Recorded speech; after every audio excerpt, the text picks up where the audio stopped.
Hi friends, welcome back to Navya's kitchen YouTube channel. ಇವತ್ತು ನಾವು beetroot ಪಲ್ಯ ಹೆಂಗೆ ಮಾಡೋದು ಅಂತ ನೋಡೋಣ. ಅದಕ್ಕೆ ಒಂದು ಕುಕ್ಕರಲ್ಲಿ ಒಗ್ಗರಣೆಗೆ ಸ್ವಲ್ಪ ಎಣ್ಣೆ ಹಾಕಿ ಒಗ್ಗರಣೆ ದಿನಸನ್ನ ಹಾಕಬೇಕು. ನೆಕ್ಸ್ಟ್ ಇದಕ್ಕೆ 2 ಮೆಣಸಿನ್ಕಾಯಿ ಹಾಕಬೇಕು.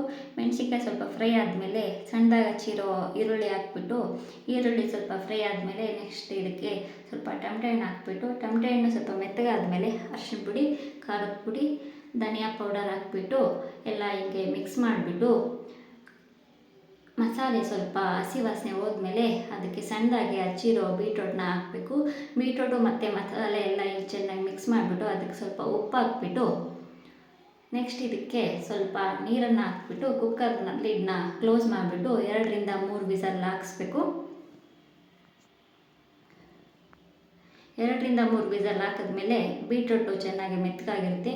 ಈ ಟೈಮಲ್ಲಿ ಸಣ್ಣದಾಗಿ ತುರಿದಿರೋಂತಹ ಕಾಯಿ ತುರಿನ ಹಾಕಬೇಕು. ನೆಕ್ಸ್ಟ್ ಸ್ವಲ್ಪ ಕೊತ್ತಂಬರಿ ಹಾಕ್ಬಿಟ್ಟು ಚೆನ್ನಾಗಿ ಕಲಿಸ್ಬಿಟ್ರೆ ಬಿಸಿ ಬಿಸಿಯಾದ ಬೀಟ್ರೋಟ್ ಪಲ್ಯ ರೆಡಿಯಾಗಿದೆ. ಇದನ್ನು ಚಪಾತಿಗೆ ಮತ್ತು ಲಂಚ್ಗೆ ಸೈಡ್ ಡಿಶ್ ಆಗಿ ತಿನ್ಬೋದು. ತುಂಬ ರುಚಿಯಾಗಿರುತ್ತೆ. ಸಿಂಪಲ್ ರೆಸಿಪಿ, ಟ್ರೈ ಮಾಡಿ. ಯಾರ್ಯಾರು ನನ್ನ ಚಾನಲ್ನ ಇನ್ನೂ ಸಬ್ಸ್ಕ್ರೈಬ್ ಮಾಡಿಲ್ವೋ please subscribe my Navya's kitchen YouTube channel.